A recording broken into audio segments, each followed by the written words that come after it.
на самиот старт сакам да кажам дека колку и грешки да направам, колку и да се замислам вака, ќе се вратам у колосек и ќе продолжам да снимам, затоа што 100 пати го преснимав видеова, долго ќе биде и еднаш го избришав погрешка, после тоа микрофонот ми бил празен, па џабе снимав едно 10 минути 15 без звук. И сега више ми се приспа, не, морам да го снимам, инат ме фати. Викам, ова може не ми било пишано да го снимам, а не, инат ме фати, ќе го снимам, па што сака нека биде.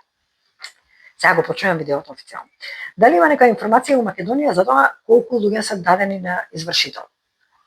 Мора да постои некоја статистика, некој податок, ама искрено не знам дали се јавно објавени. Ја во животот не се сеќавам да сум сретнала некој кој што барем еднаш во животот не бил на извршител. Немал некои проблеми со извршител, ако не со тоа, со некој банкарски кредит повуци потегни се заглавил или сега со овие нови брзи кредити. Како и да е, мислам дека како држава ние прво сме заглавени, задолжени, самата држава ние, а после тоа онака хиерархиски, пирамидално и индивидуално. Таква ни е кармата. Да бидам искрена, оние помали долгови, сега за некои можеби не се толку мали, ама сепак, оние долгови кои што може да се преживеат, може да се живее со нив, да се кубори и не се толку страшни. Страшни ги сметам оние долгови кои што носат ризик да луѓето останат на улица, односно да го изгубат сопствениот дом. Многу голем број на граѓани, од кои што и јас доста познавам, веќе извршителите им ги зема становите, куќите што и да имаат и беа приморани да се преселат под кирија. И ако продолжиме искрено со ова темпо, мислам дека ќе имаме голем проблем за неколку години, односно навистина постои шанса многу голем број на семејства да го изгубат својот покрив над глава и да останат на улица и не смееме тоа да го дозволиме. Не дека некој се замара, секој си гледа за себе и така треба, ама треба малце и да бидеме поопштествено одговорни, односно да бидеме вклучени во тоа да си помагаме едни на други, да не дозволиме, не може само за себе да си гледаме. Не сме ние создадени да се раѓаме сами и да умираме сами, не, во заедници, затоа живееме во заедници, затоа постојат и градови и држави и сето тоа, мислам, да не се навраќаме историски, знаеме како се формирале тие заедници, да не требало да се формираат, ке си живееле сам по сам и секој ги се бркал работа, ама не е тоа така. Сега, оние луѓе кои што живеат под кирија, а јас ова го зборувам од лично искуство и затоа многу се чувствувам со тие граѓани и со граѓани, затоа што јас од своја 18 година живеам под кирија и ева сега исто у Катар, не дека имам вакво свој дом, меѓутоа и во Македонија од своја 18, значи 25 години, веќе немам дом, значи натаму сме се шуткале со мајка ми од еден друг стан и кога немаш сигурни примања, на сите стресови што ги имаме, тоа е како среша на шлак или шлак на торта или среша на торта, како сакате, тоа го достигнува врвот, затоа што вас никој не ве прашува дали имате, дали ви касни платата, дали сте отпуштени од работа.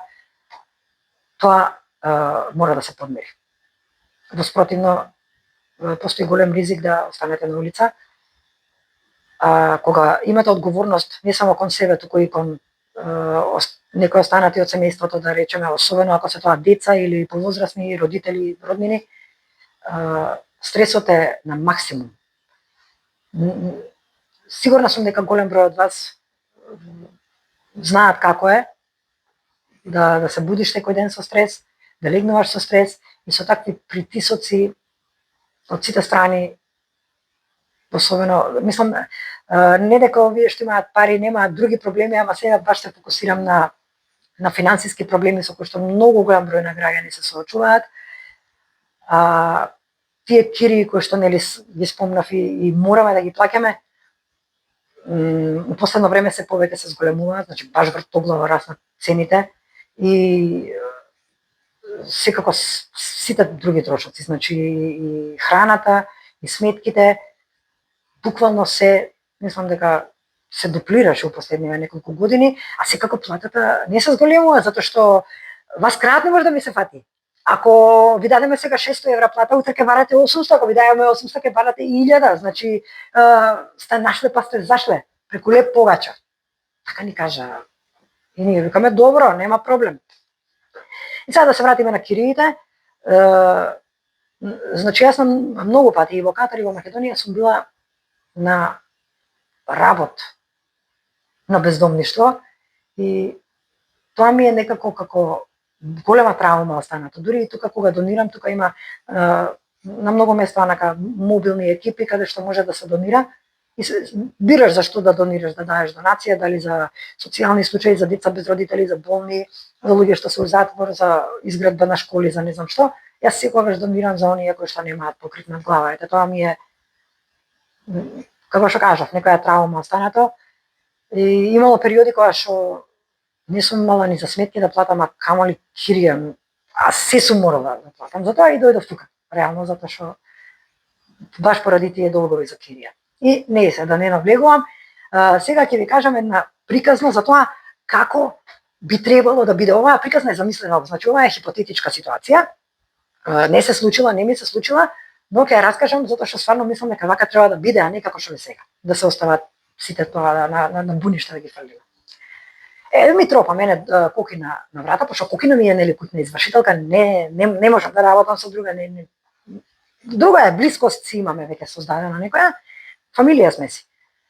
И ми вика, Ангела, утре у 3 сат мораш да го напуштиш станот, затоа што готово ние ти го конфискуваме. И леле, ама како кај ќе живеам? Сега ова може го правам као малце као смешка, меѓутоа сме биле сведоци на многу вакви потресителни видеа и воопшто не се смешни, напротив, многу се тажни и за нас да ги гледаме, а камо и за тие што се од таа страна, и затоа го зборувам ова многу искрено. Мислам дека и се гледа, не глуматам. И окей, викам, така е, утре, добро, ќе видиш ти. Така и викам. И се јавувам ја таму на министерство, вртам, не знам на кое министерство, некое хипотетичко министерство за оваа хипотетичка ситуација и викам, слушајте мене, утре ми кажа кокина ми го зима станот, она. И ми вика, не се секирај. Ние ќе ти дадеме втора шанса.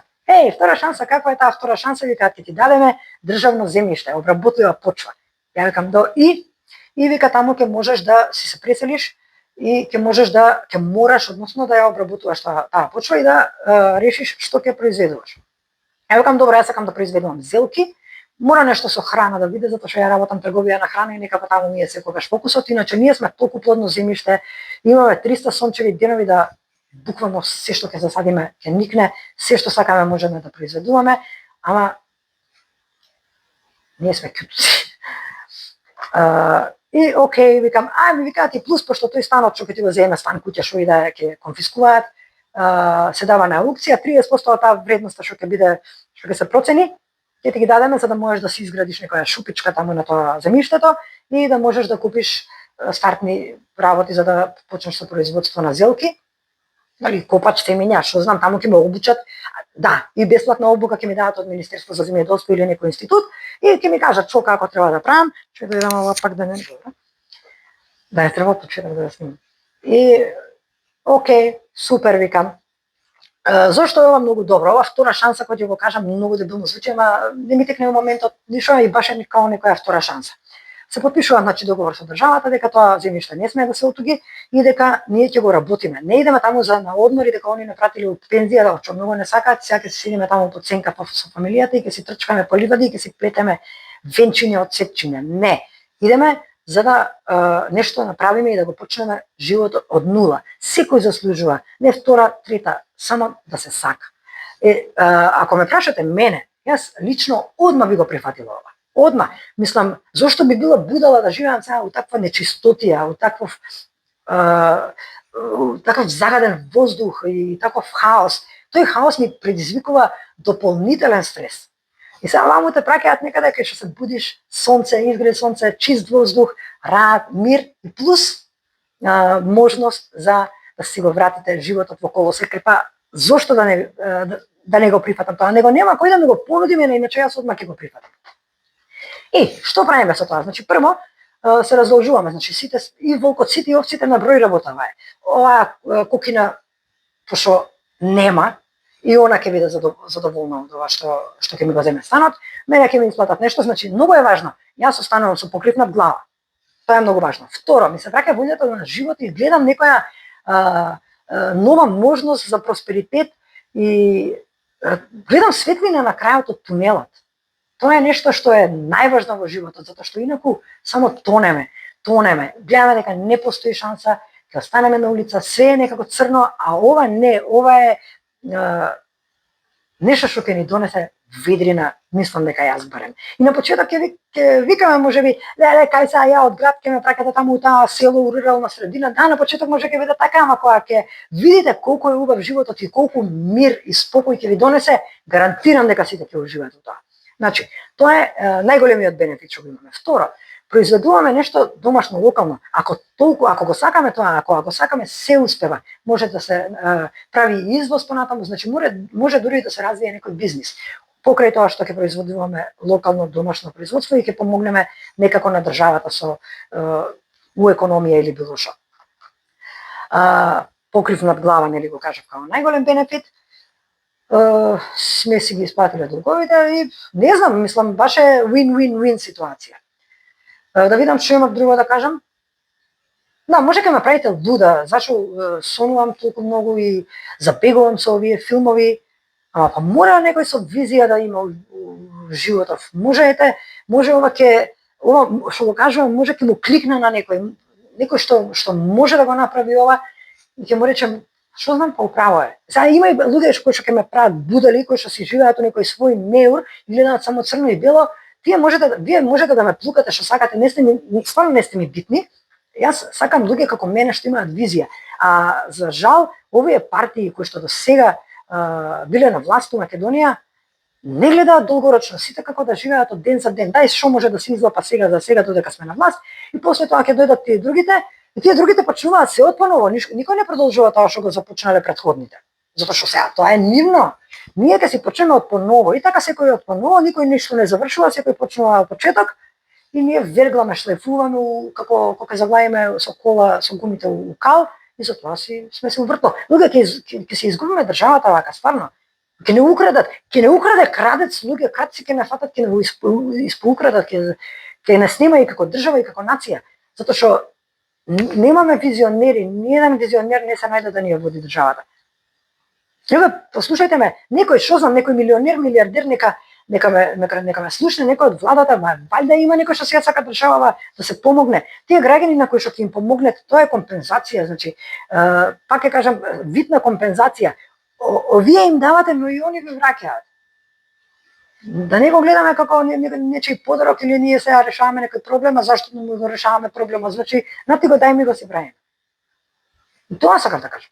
И испонафрлав ова секао да си седам со вас на кафе искрено, без да размислам што зборам. Мислам без да размислам што зборам, ама без да пазам, да внимавам, да бидам елоквентна, баш како на кафе муабет, како на чешма селска.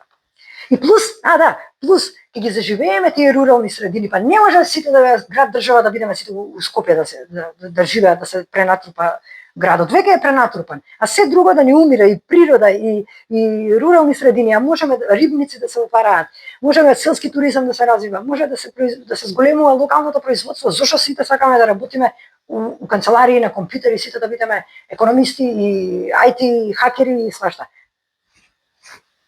И после не гледаме сонце и сме депресивни. И масовна депресија, има и пиеме лексилиуми. Не, ако се живееме у природа ќе ни биде поубаво. 100% гарантирам. И така. Друго вие што кажете. И да, кажете ми што мислите. На тие што ви се свиѓа идејата и на тие исто што сакаат долгорочно да гледаат на работите, а не само за себе и само од денеска за утре. Ајде бидете живи и здрави, се изнаприкашав ја. Пена ми фати устава со оглед на тоа дека ми ова некое 17 видео што го снимам. Околу почнав од 3, сега е 8. Не се зезам, ама 2,5 сати добри снимам. Кажете си што мислите. Тука сум за споделување и ете и тие што се иселеници, ако имаат некоја напуштена куќа, макар и по пола некако што знам, да кажете, работи ми ја куќата, малце ќе инвестирам по пола, ти работи ја, води го бизнисот, ја таму ќе дам пари. Значи за се има решение, само треба да се сака. Ајде, чао.